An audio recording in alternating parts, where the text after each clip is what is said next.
Jesus criticizes the religious leaders. Then Jesus said to the crowds and to his disciples, "The teachers of religious law and the Pharisees are the official interpreters of the law of Moses. So practice and obey whatever they tell you, but don't follow their example. For they don't practice what they teach. They crush people with unbearable religious demands and never lift a finger to ease the burden. Everything they do is for show. On their arms they wear extra wide prayer boxes with scripture verses inside, and they wear robes with extra long tassels.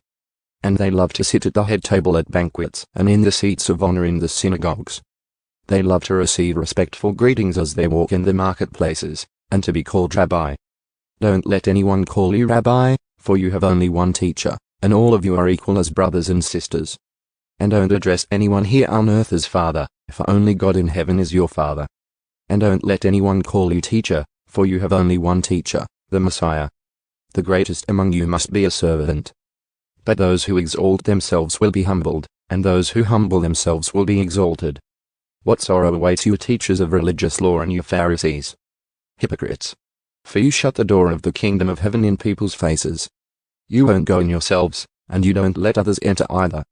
What sorrow awaits you teachers of religious law and you Pharisees, hypocrites! For you cross land and sea to make one convert, and then you turn that person into twice the child of hell you yourselves are. Blind guides! What sorrow awaits you! For you say that it means nothing to swear by God's temple, but that it is binding to swear by the gold in the temple. Blind fools! Which is more important, the gold or the temple that makes the gold sacred? And you say that to swear by the altar is not binding, but to swear by the gifts on the altar is binding. How blind! For which is more important, the gift on the altar or the altar that makes the gift sacred? When you swear by the altar, you are swearing by it and by everything on it. And when you swear by the temple, you are swearing by it and by God, who lives in it. And when you swear by heaven, you are swearing by the throne of God and by God, who sits on the throne. What sorrow awaits you teachers of religious law and you Pharisees, hypocrites!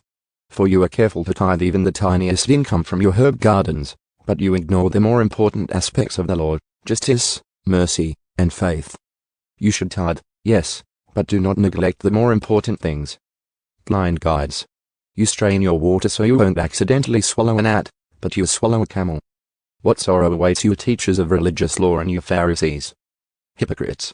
For you are so carefully to clean the outside of the cup and the dish, but inside you are filthy, full of greed and self-indulgence. You blind Pharisee! First wash the inside of the cup and the dish, and then the outside will become clean, too.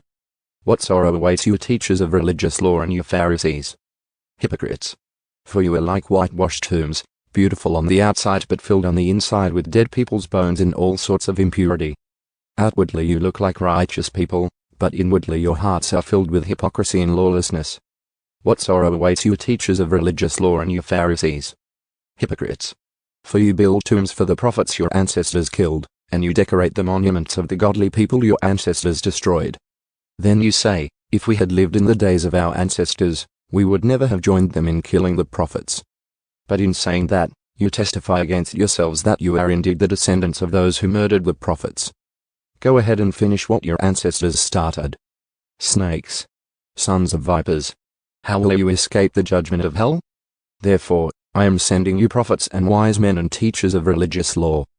But you will kill some by crucifixion, and you will flog others with whips in your synagogues, chasing them from city to city. As a result, you will be held responsible for the murder of all godly people of all time, from the murder of righteous Abel to the murder of Zachariah son of Berechiah, whom you killed in the temple between the sanctuary and the altar. I tell you the truth, this judgment will fall on this very generation. Jesus grieves over Jerusalem. O Jerusalem, Jerusalem, the city that kills the prophets and stones God's messengers. How often I have wanted to gather your children together as a hen protects her chicks beneath her wings, but you wouldn't let me. And now, look, your house is abandoned and desolate. For I tell you this, you will never see me again until you say, blessings on the one who comes in the name of the Lord.